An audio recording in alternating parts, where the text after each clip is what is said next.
So welcome to my second ever React video. This time I'm taking a look at a Linus Tech Tips video where he builds the ultimate racing setup. Now, of course, it is a sponsored video, but the thing that's actually sponsored is the monitor, not the rest of the setup. So it's interesting to get a sort of more mainstream take on what an ultimate racing rig might be. I'm mainly going to talk to the video and offer my general impressions. I might respond a little bit about the comments, but honestly, it's YouTube. YouTube comments are always a shit show. And I'll talk to some of the sort of general trends, but I don't want to go mining through the individual arguments because they get really tedious. There's some snobbery and all kinds of nonsense in there. But let's take a look. Maybe brakes. More brakes. We could use brakes. No, we don't need that much brakes, Jake. It's fine. You're gonna need more brakes. You're gonna need more brakes. We're gonna rip around like this. Woo! Those of you who are regulars on the channel are probably gonna know this already, but for the rest of you, I got a confession to make. I like ultra-wide monitors, and I cannot lie. Ultra-wide monitors are absolutely the future. Having got one myself, not as sexy as that, but certainly a decent one. It is better. Something like what he's got there would be utterly amazing. And there's no limit to the cringiness of these videos, so if you can't handle this, then you might as well tune out now. Samsung sent us over another one of their Odyssey G9 240 hertz 32x9 1000R curved. Look how curved this thing is. Ultra wide gaming monitors for a sponsored project. And we're gonna take this puppy, we're gonna build the sickest gaming rig you have ever seen. And just as an observation, I mean, for starters, that is a hideously expensive monitor, about $3,000, and you know, he's tossing it around, I'm sure making everyone very nervous. But the fact that we're getting these monitors of such huge resolution, 240 hertz, like, you know, if you are playing iRacing on that thing, then you probably can drive it at that kind of frame rate with fairly modest hardware. But you know, anything modern, anything decent, you know, a set of Corsa Competizione or Dirt Rally 2, it's absolutely going to flog it. And you can either dial down your settings to get even near 240 hertz, or you're spending huge amounts of money for graphics card. But you know, that's the new normal. we're gonna mount it right here. Oh, that's heavy. For the ultimate in immersive racing. Oh yeah, and this thing like moves and stuff. Oh, it's not mounted.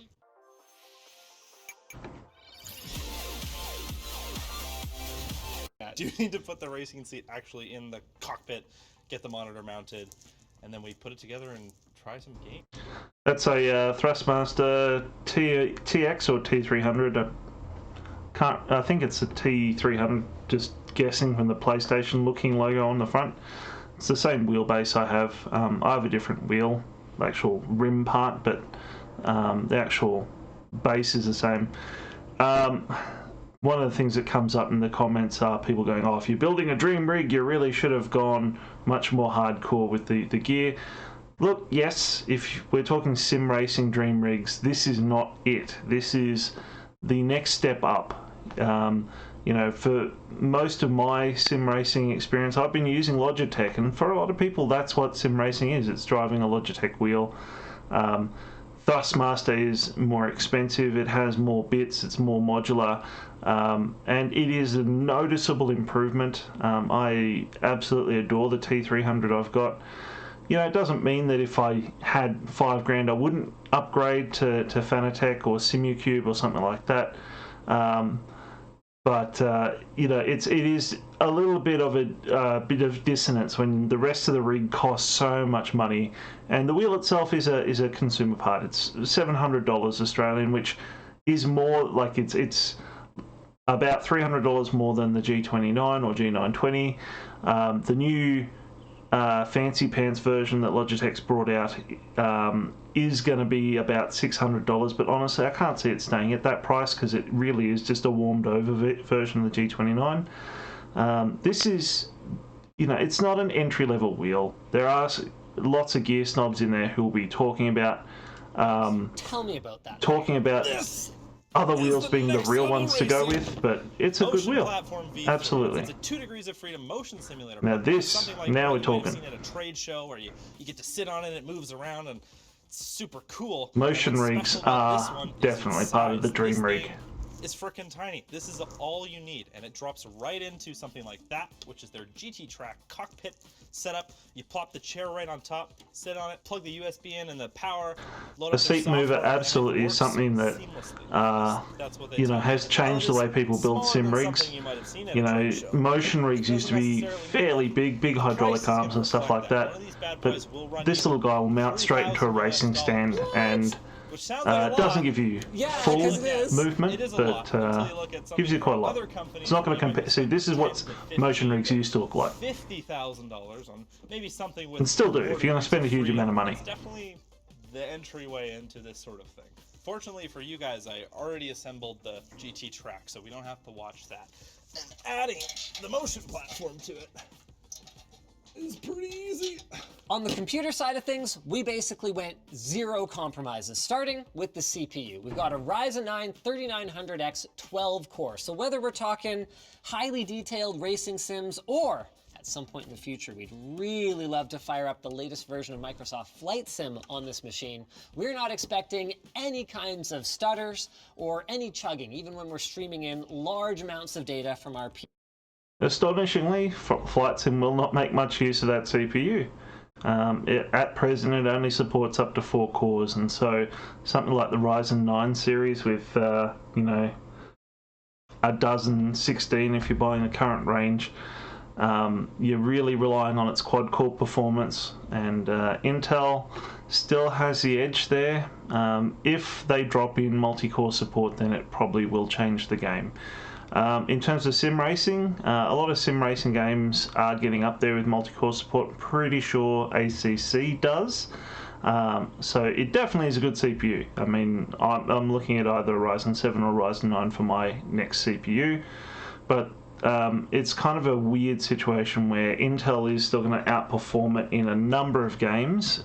But I think with the next generation games being much more multi-core, should see a bit of a change. PCI Express SSD. We're using an X570 Pro Prime Asus motherboard just because it had all the slots that we needed, and loading this puppy up with 32 gigs of 3600 megahertz RGB memory. The RGB makes it go faster. So now I hate RGB. It usually comes with the GT Track, and once we've installed the motion platform in there, I can't even see my case window from where I sit. For our case, we went with the P600S from Fantex in a black and white configuration that is going to go really well with the rest of our internal components and the monitor itself, which, as you guys might have noticed, has this sick, futuristic looking black and white color scheme. Yeah. Hey, just like this water bottle from LTTstore.com. Woo! This is one good looking system. Power supply. Nice choice. I actually, no offense Asus, wouldn't have thought to use an ROG power supply, but this is their Strix 850 watt in white, and it even comes with sleeved white cables. These are not the whitest cables. They got kind of to do the you can't leave it like that. The number of people I see with that sticker still on their TH8A shifter is bizarre. It's like people who leave the plastic on their monitors and phones. Can't leave it like that. It's got to be done. This case is just how easy it is to cable manage everything into it real nice styles. It's time to talk peripherals. Now we're not going with something that's like the crazy $1,000 wheel setup that is direct drive and you got to spend a mortgage payment to get, but we want. Very strange comment, because it's a $2,000 US monitor. The frame itself is going to cost $300 or $400. The seat mover is multi-thousand. So not going direct drive in this rig does mean it's not a dream rig. For the average punter, for myself, great wheel, love it.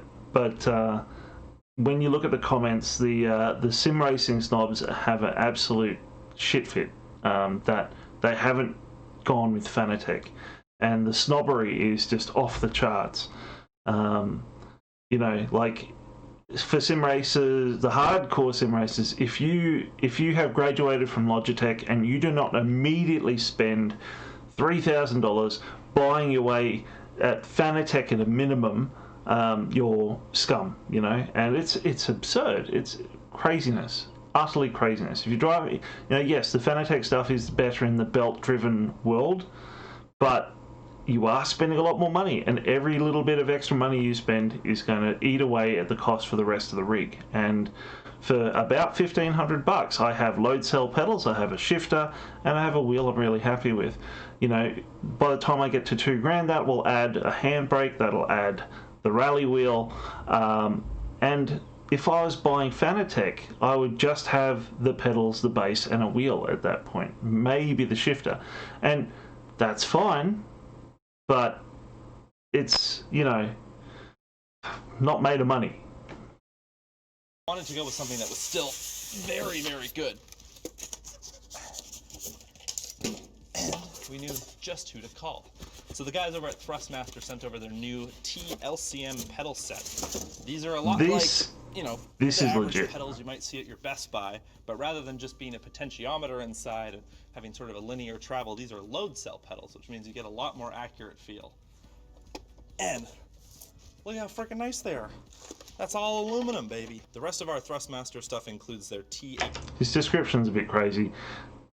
The accelerator and clutch still Hall effect sensors, but the brake is load cell. And honestly, when people say put your money into good pedals, they're not crazy. I've got the TLCMs myself. They are phenomenal. And, you know, that's something that I've noticed straight away the difference in my driving performance. And, you know, I can see the logic now why people are spending the, you know, thousands of dollars on a set of hoisting felts. TH8A shifter is great. It's a little fiddly to switch from H pattern to sequential. So I've had to sort of jerry rig other stuff if I do want to do sequential, just because I can't be bothered most of the time. But I like it. It's a noticeable upgrade from the one that came with the G25, and that can be sold separately for the G29. H8A shifter, which is a pretty nice gated shifter, as well as the T300 RS wheel, which we have combined with the add-on open wheel. So that's like kind of like a GT4 style, pretty dope looking wheel that we used to swap out the stock one. Wow, it's like even like kind of Alcantara-y. And this uses the same modular system as that wheel, so we should be able to just plop it right on, twist the lock on, and we're good to go. Now it's finally time for the cherry on top of this gorgeous gaming Sunday. The Asus ROG Strix Gaming, for gamers, 2080 Ti White Edition. Unlike a lot of the home gamer stuff where you might have a clamp on the bottom of your wheel, fortunately the GT track has holes pre-drilled so we can mount our wheel directly on there. Unfortunately for our shifter, the wheel can be clamped though. There's pre-defined holes, so I'm just gonna screw it on there. Fortunately for us, our pedals can actually be mounted directly to the GT track, just like the wheel, so they won't be moving around. TLCM needs a mounting plate. What? Pedals. Like if your pedals are moving around. Oh, yeah. It's the freaking worst. Yeah, especially when you got short legs, right?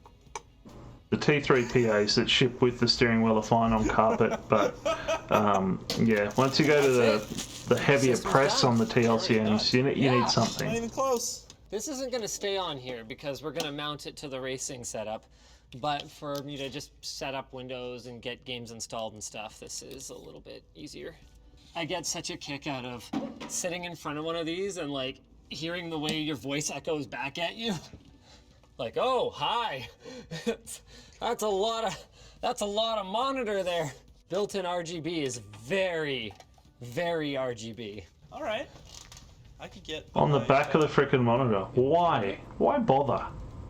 I mean, I know this stuff's practically pennies to install, but 5120 by 1440. Oh, that is so much resolution at this refresh rate. Look at that smoothness. Wow. 240 hertz. Latest drivers are on here. So are we ready to mount this? Yeah. Where does it even mount to? Oh, it's Where'd it go? It's separate. Oh! So it's got wheels so you can slide weird. it. in and out of the way. Samsung includes an adapter because, as you can see, the back of this monitor is not exactly conducive to mounting on a VESA-compatible arm, but with this adapter, we can make up some of that depth there and then mount to these screws right here. I didn't think it was possible for this thing to look any cooler, but now, oh, damn it, I did it upside down. Oh. Are you kidding me? No. Jesus. That's a IKEA curse. Down thinking it was like I had done this, but I brought it all the way around. It doesn't matter. Sweet. You know, I questioned the wheels before, but this is actually kind of nice just to be able to like get it out of the way, or you know, just. Well, if this part is going to be movable, you know. Being able to move the monitor is a key part of any sim racing setup. One of the first things you'll see, and there's a joke in the comments, and it's one of the first comments I made to people about this video when I watched it the first time, is what is going on with the field of view.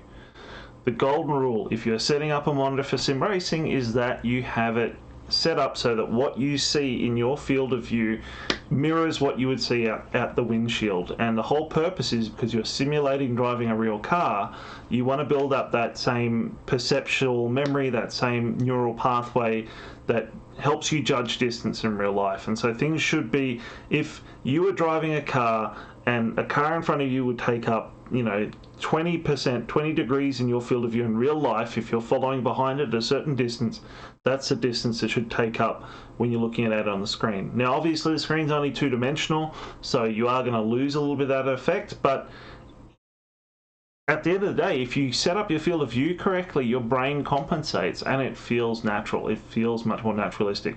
Now, if you've watched my rally videos on the channel, you might notice it seems a lot more zoomed in compared to how the default cams are, and that's what I'm talking about. Is my monitor is about 80 centimeters away from my face.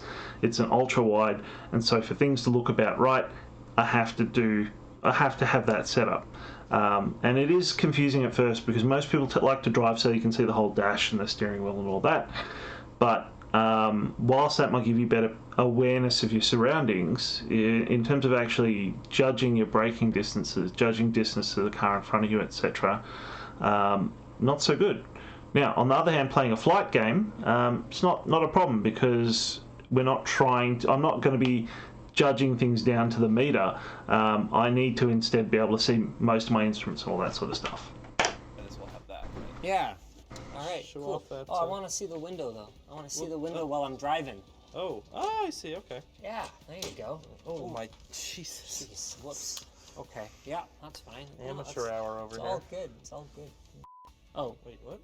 Oh. Wait, we're not the monitor. Oh yeah, we forgot about that. The centerpiece, Jake. The centerpiece. Sorry, Samsung. Don't hate me. Okay, got my clutch. Whoa! Here we go. Do you have the? Oh man. That's fine. No. See, it's a good system. It's a good system we got up in here. Definitely. We don't have audio. Holds in place pretty well. We need to get some speakers. Oh. Two comical moments. First of all, yes, you need sound, duh. But I mean, Grid. You're going to set up this multi-$1,000 racing sim setup, and the first game you fire up is Grid.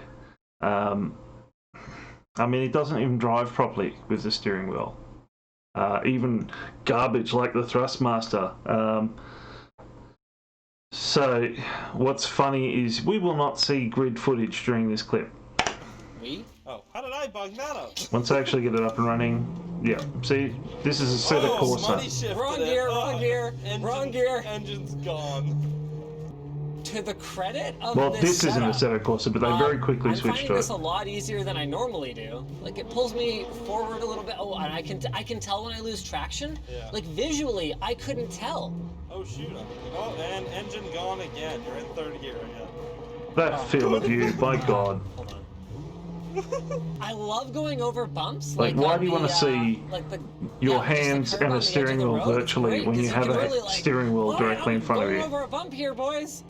Your A pillar Man, this is should not be running occupying the crazy middle of your smooth, field of too. view. It should Like, be we're over off to 100 the side. FPS. Obviously, this is a high refresh rate G-Sync go. monitor. How's It's that? like No, it is freaking ACC. sweet. My bad. Oh, well, not ACC. A set of Corsa standard. Well, I'm working on the map. Oh, I was okay with the tack the way it was now that I found it. Did I stall? I can't even tell when I stall. boy. Oh boy, that's oh, God. very unhelpful. Oops. Trey's unhelpful. Almost all of these are worse. Oh, you know what? This actually is quite a bit See, better in now terms it's of a bit like the better. tilt of the camera. Still feeling not like quite the right. tilt of the chair I'm in. Man, you But, really you know, gotta at give least her you're that. not looking at your Unfortunately, that virtual momentum's steering going wheel. Strong even. 200 kilometers an hour. Here we go. Here we go. 200 kilometers an hour. Woo! 206. What's the top speed of this thing? Thinking we're probably getting there. Maybe brakes. More brakes, more We could brakes. use brakes. No, we don't need that much brakes, Jake. It's fine. You're gonna need more It's fine. brakes. We're You're gonna need we're more just gonna- brakes. I like his we're quality gonna- race sandals there. Too fast, too Straight off the end of the main straight at Nürburgring. 13:29. Yeah, woo! That pretty good. No?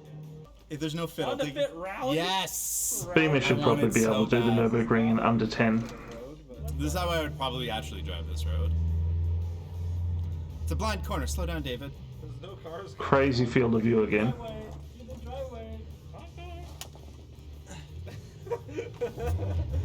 It's clear. The little box down the left is your force feedback tuner. 100 horsepower motor. Oh, what? You didn't crash? Yo, I know the Honda Fit, bro. I own the shit out of my Honda Fit. Why do you think my Honda Fit's so banged up? What do you think I do in the weekends? In a real car, especially in a GT3 RS, this type of car won't have that much of a body roll. Yeah, so that field of view, this field of view here, better. Oh, I turned! Yay! The thing is, like, if you're using a Switching wheel, between different you can games really here. save the car. Might be Project If you do Cars. that, like, Yeah. with controller, is super hard to save a car. Yeah. Oh no! Oh sh. This does not feel like the clutch in this car. And back to Assetto Corsa. Not even a little bit. Whoa.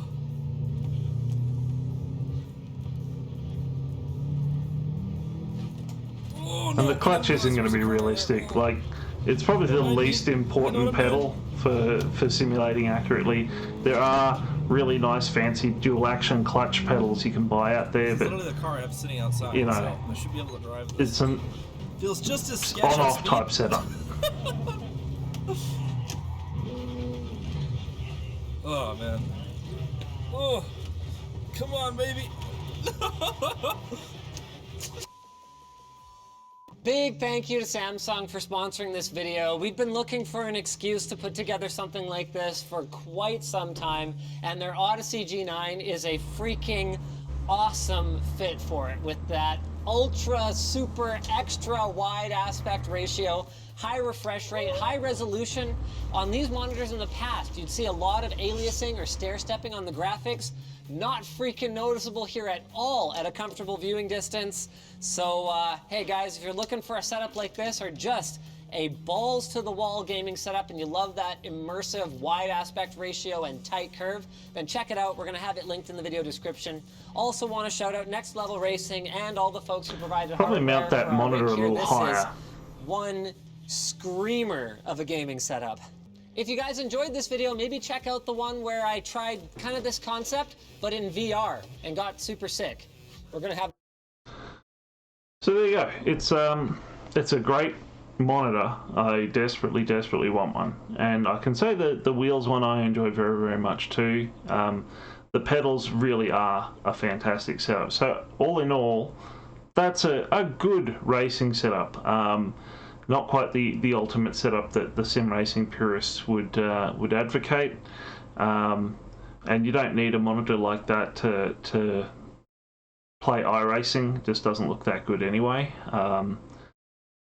But it's a fun video, and yeah, it was interesting to see these non-sim racers, you know, absolutely smash themselves to pieces playing Assetto Corsa. I always enjoy inviting family members around to try out my setup, and you know, one of the things that people find out very quickly is that braking well and truly is the hardest part of driving a car quickly. So yeah, nice to see a little bit of attention from mainstream tech channels on sim racing gear.